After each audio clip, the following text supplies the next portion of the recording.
One, two, three, come on.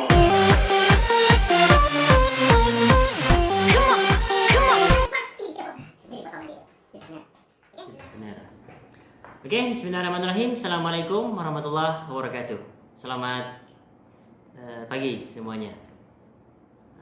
Ya mungkin siang, mungkin malam, tergantung yang nonton.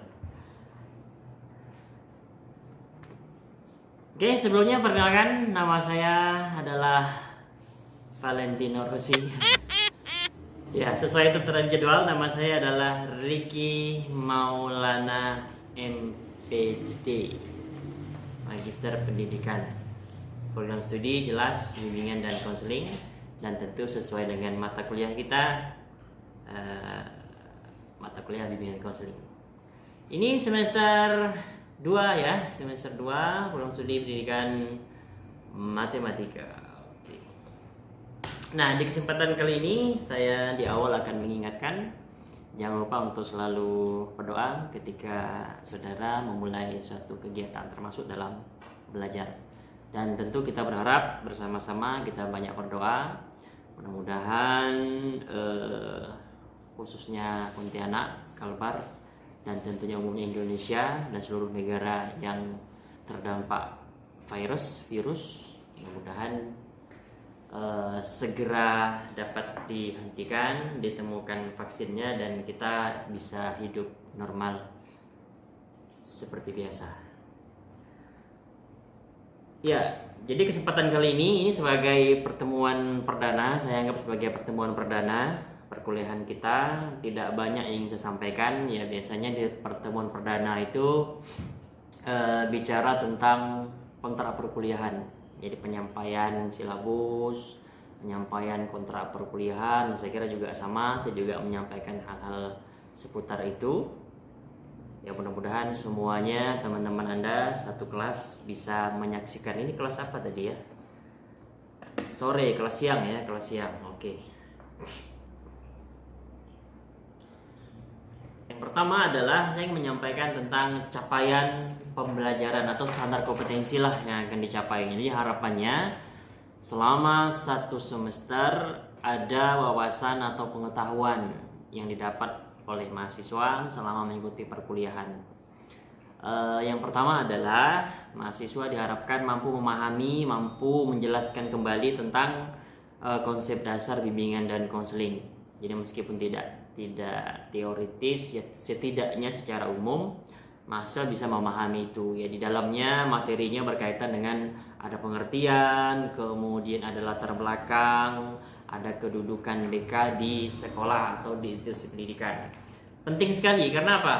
Mungkin Anda bertanya-tanya kenapa bimbingan konseling kok ada di mata kuliah atau di matematika. Nah, sebetulnya perlu saya sampaikan bahwa mata kuliah BK itu ada di semua program studi pendidikan. Jadi tidak hanya di KIP.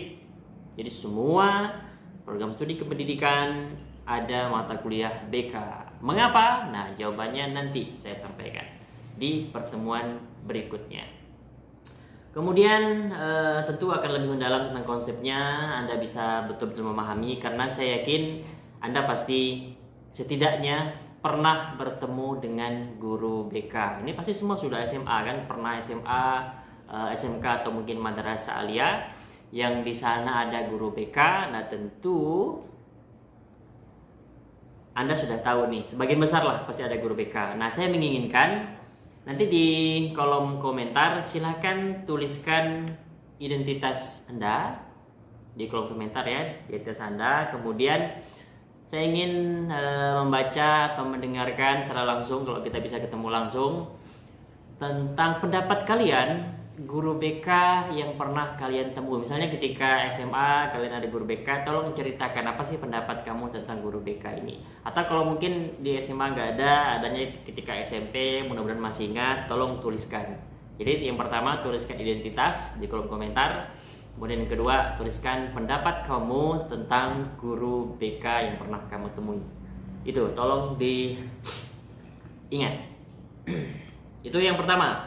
Kemudian yang kedua, harapannya setelah mengikuti perkuliahan ini selama 1 semester, Mahasiswa diharapkan memahami apa sih tujuan BK, asasnya apa saja, fungsinya apa saja, prinsip-prinsip yang harus dipegang apa saja.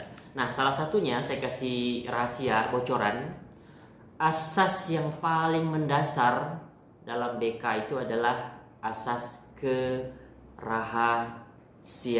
Asas apa? Kerahasiaan. Kenapa? Karena ketika seorang guru atau contohnya seorang teman mampu menjaga kerahasiaan kita ketika kita bercerita, maka tentu akan memunculkan rasa kepercayaan.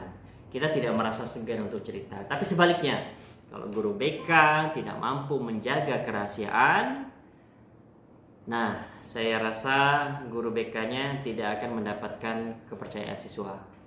Itu salah satu asas kunci dan banyak yang lainnya nanti akan kita bahas. Kemudian harapannya yang berikutnya, setelah mengikuti perkuliahan, mahasiswa diharapkan setidaknya mengetahui atau memahami pola-pola bimbingan di Indonesia itu kayak apa. Seperti apa sih BK di sekolah itu? Seperti apa pelaksanaannya? Kemudian selain itu, mahasiswa diharapkan mampu memahami jenis-jenis masalah-masalah siswa di sekolah. Nah, kalau masalah itu biasanya dibagi 4 kalau dalam BK. Ada masalah pribadi, ada masalah sosial, masalah karir, dan masalah belajar. Nah, tentu mungkin Anda juga pernah mengalami salah satu atau salah dua dari 4 masalah tadi itu. Kemudian diharapkan setelah mengikuti perkuliahan Anda juga memahami tentang bagaimana manajemen BK secara umum di sekolah. Anda bisa memahami bagaimana sih pola organisasi BK, di mana letak BK di dalam susunan organisasi yang biasa Anda lihat mungkin di kantor-kantor sekolah. Kan ada kepala sekolah, guru, TU, dan segala macam.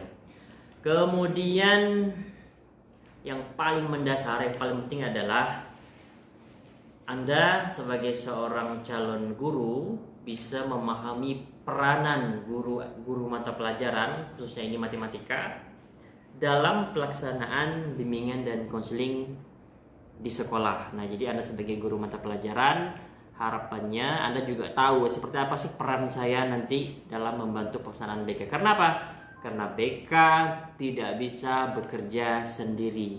Dia harus mampu membangun komunikasi, membangun kerjasama kepada semua warga sekolah. Anda sebagai guru nantinya, kemudian kepala sekolah, dan masyarakat sekolah yang lainnya, termasuklah bahkan security atau satpam, semuanya harus guru BK harus mampu menjalin kerjasama, termasuklah juga kepada orang tua siswa. Jadi kurang lebih itu untuk filenya akan saya berikan, atau nanti Anda bisa download di deskripsi. Saya berikan link untuk silabus mata kuliah BK. Oke, jadi intinya adalah di mata kuliah ini mahasiswa akan diberikan wawasan secara umum, pengetahuan yang mendasar tentang BK, dengan harapan ketika nanti Anda menjadi guru di sekolah, Anda sedikit memahami sehingga bisa menempatkan diri, sehingga mampu bekerja sama dengan guru BK. Itu terkait dengan silabus maupun atau isi perkuliahan kita nanti selama kurang lebih 1 semester.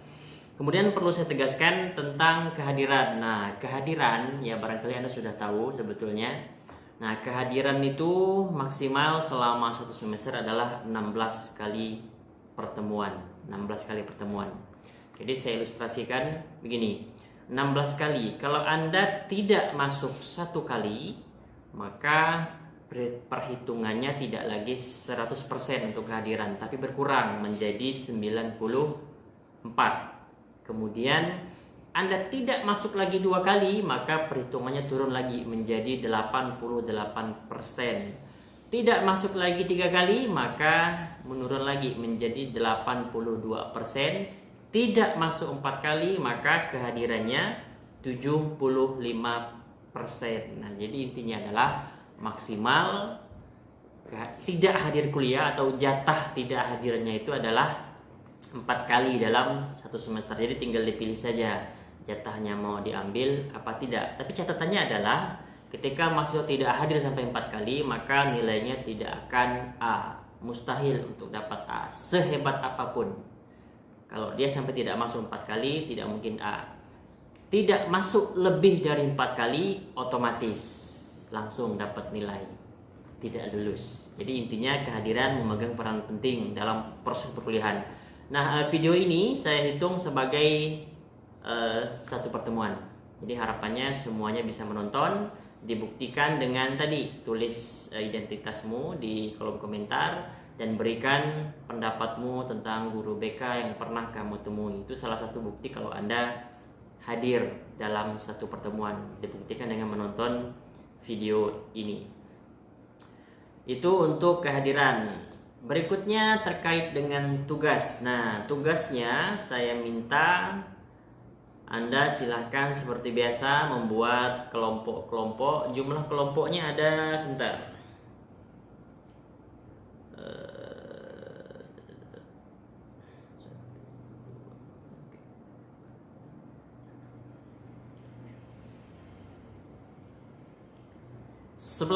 Ada 11 kelompok. Anda silahkan pilih sendiri. Intinya semuanya terdiri dari 11 kelompok. Isinya ya silahkan dikira-kira saja. Anda dalam satu kelas ada berapa ya? Kalau ada 40 berarti sekitar 3 orang, 3-4 orang. Tapi kalau 30 ya mungkin 2-3. Nah, jadi silahkan Anda atur, mungkin kepala sukunya, ketua tingkatnya yang akan ngatur itu. Intinya 11 kelompok. Nanti akan saya bagi kelompok mana yang dapat materi yang mana. Gitu ya, selang dibagi. Kalau sudah, nah berarti tugas berikutnya setelah mendapatkan pembagian materi, Anda diminta untuk membuat makalah. Membuat apa? Membuat makalah. Dikumpulkan tanggal hari ini 19 April. Berarti dikumpulkannya tanggal berapa ya? April saja, April. Bisa pinjam kalender?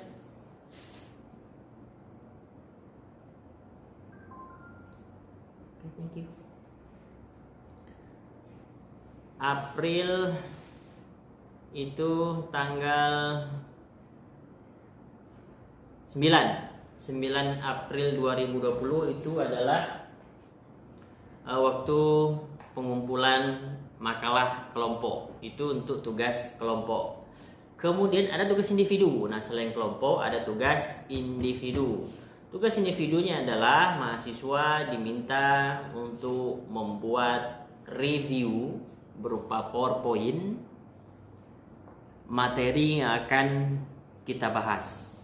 Contohnya, misalnya minggu depan kita akan bahas tentang pengertian latar belakang urgensi BK di sekolah. Nah, mahasiswa sebelum pertemuan itu sudah membuat PowerPoint terkait dengan materi yang akan kita bahas. Materinya bisa diambil dari makalah-makalah tadi itu yang sudah dibuat. Nah, makanya saya harapannya filenya itu juga dibagikan ke kelompok-kelompok yang lain untuk makalah itu. Itu ya, nanti kalau nggak paham silahkan tanya aja. Jadi intinya tiap minggu individu membuat PowerPoint berkaitan dengan materi yang akan dibahas. Jadi tugas individunya tiap minggu, PowerPoint terus tiap minggu berdasarkan silabus. Itu untuk tugas individu dan kelompok. Kemudian untuk UTS, nah UTS-nya Anda bisa lihat nanti di pertemuan ke-8 kita akan UTS. UTS-nya tidak berupa esai, tidak berupa pilihan ganda. Soalnya ada 20, soalnya hanya mencocokkan saja. Tidak lama. Dan terakhir tentu UAS, ujian akhir ujian akhir semester. Nah, saya kira itu tadi yang pertama sudah sampaikan silabus, kemudian kedua tentang tugas, kehadiran UTS, dan yang terakhir barangkali terkait perkuliahan ya ini tentang ya aturan. Nah, saya kira saya tidak terlalu memikirkan tentang aturan, hanya saja saya berharap nanti ketika perkuliahan tatap muka sudah dimulai, seminimal mungkin tidak ada mahasiswa yang terlambat. Saya kurang tahu ini kita jam pertama apa yang kedua ya. Kalau jam kedua sih biasanya aman, itu yang terlambat lebih sedikit. Tapi kalau jam pertama itu berdasarkan pengalaman saya mengajar selama ya ribuan tahun, Itu selalu aja yang terlambat kalau jam pertama, tapi kalau jam kedua cenderung lebih aman. Nah, jadi mudah-mudahan jam kedua nanti, jadi tidak banyak yang terlambat. Dan terlambat boleh di kelas saya, boleh, mau terlambat berapa menit pun boleh, silahkan. Tapi hanya sekali saja dalam satu semester, langsung masuk aja kalau seandainya terlambat, tapi sekali aja jatahnya. Kalau masih terlambat lagi, apakah boleh masuk? Boleh, tetapi saya hanya tidak memberikan paraf atau tanda tangan, jadi masuk aja nggak apa-apa. Tapi ya jangan terlambat sih sebetulnya ya, jangan dibiasakan untuk terlambat.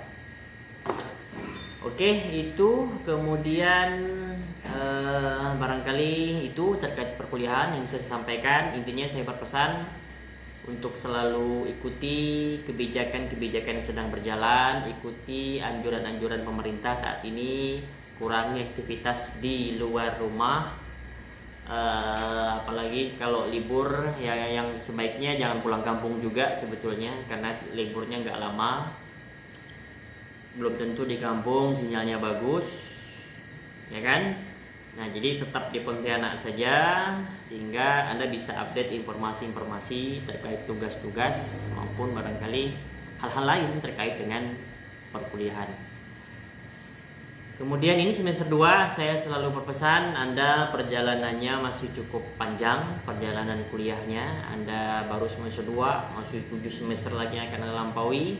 Nah, saya berharap semoga motivasinya selalu terjaga. Salah satu menjaga motivasi ialah selalu meminta restu dan doa dari orang tua, sehingga harapannya komunikasi dengan orang tua Anda baik, Anda selalu memberi kabar, kemudian memberi kabarnya jangan hanya ketika uang sedang menipis. Jadi kalau udah tinggal 50.000, 100 baru nelpon, enggak begitu. Jadi selalu jalin komunikasi ke orang tua.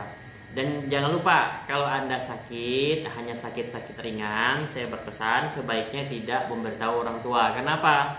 Karena orang tua itu sangat khawatir terhadap kondisi anaknya. Nah, jadi Anda berusahalah untuk selalu baik, selalu sehat, sehingga orang tua juga tenang di sana. Oke, saya kira itu untuk pertemuan perdana ini. Mohon maaf jika ada kata-kata yang kurang berkenan.